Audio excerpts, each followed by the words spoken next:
रामकृष्ण हरी माऊली. संत ज्ञानेश्वर महाराज यांच्या पालखी सोहळ्यातील पहिलं रिंगण हे आज पुरंदवडे या ठिकाणी पार पडलेलं आहे. या रिंगण सोहळ्याची अप्रतिम अशी ही क्षणचित्र आपण पाहतो आहोत.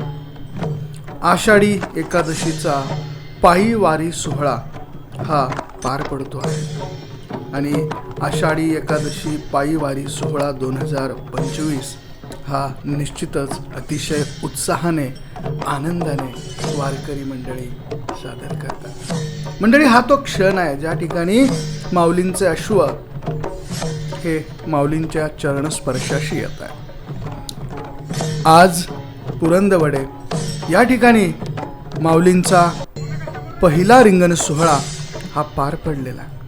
या पहिल्या रिंगण सोहळ्याची ही अप्रतिम अशी क्षणचित्र आपल्याला बघायला मिळतात. माऊलींचं हे पहिलं गोल रिंगण आहे आणि या पहिल्या गोल रिंगणाची ही विलोभनीय क्षणचित्र आहे.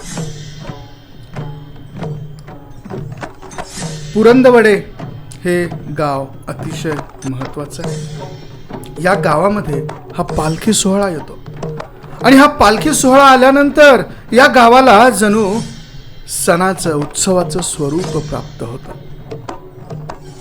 लोभनीय अशा या रिंगण सोहळ्यातील ही दृश्य मनाला भावतात. तर या पालखी सोहळ्यातील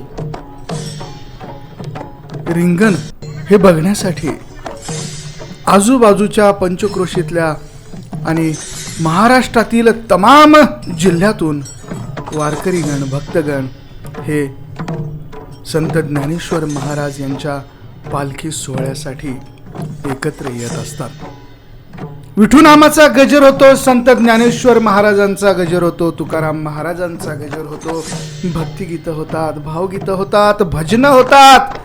संध्याकाळी विसाव्याच्या ठिकाणी कीर्तनांचे फड रंगतात. एखाद्या इव्हेंट मॅनेजमेंटला लाजवेल इतका अप्रतिम आणि काळजाला भिडणारा हा सोहळा महाराष्ट्रातील वारकरी मंडळींकडनं पूर्ण केला जातो.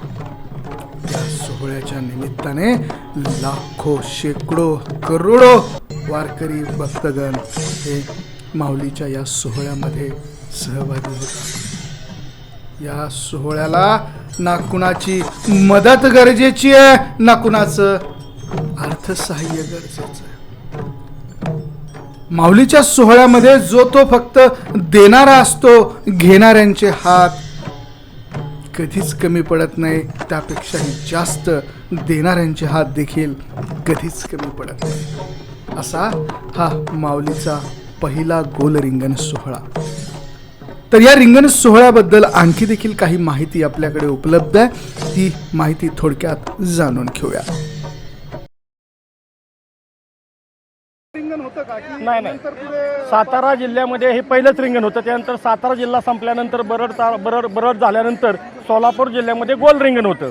उभं रिंगण हे फक्त सातारा जिल्ह्यातलं पहिलं उभं रिंगण म्हणून हे चांदोबाचा लिंब तळडगाव या ठिकाणी नावाजलं जातं. याच्या आधी रिंगण होतं का एखादं?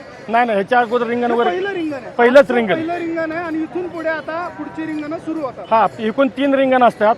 एक फलटण तालुक्यामध्ये म्हणजे फलटण तालुक्यामध्ये पहिलं रिंगण आहे. आळंदीपासून जे होतो तिथं रिंगण आहे. दुसरं रिंगण जे आहे ते सोलापूर जिल्ह्यामध्ये आणि तिसरं रिंगण आहे ते पंढरपूर जवळ आल्यानंतर वाखरीमध्ये रिंगण होतं. असं ही 3 रिंगण असतात.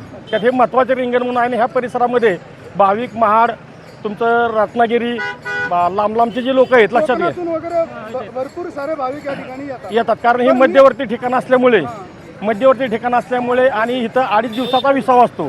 पहिल्यांदाच असं झालं की 1.5 दिवसाचा विसावा आहे. ज्या दिवशी पालखी येते त्या दिवशीच एक दिवस धरला जातो. दुसरा दिवस जो आहे तो संपूर्ण विसावासाठी धरला जातो.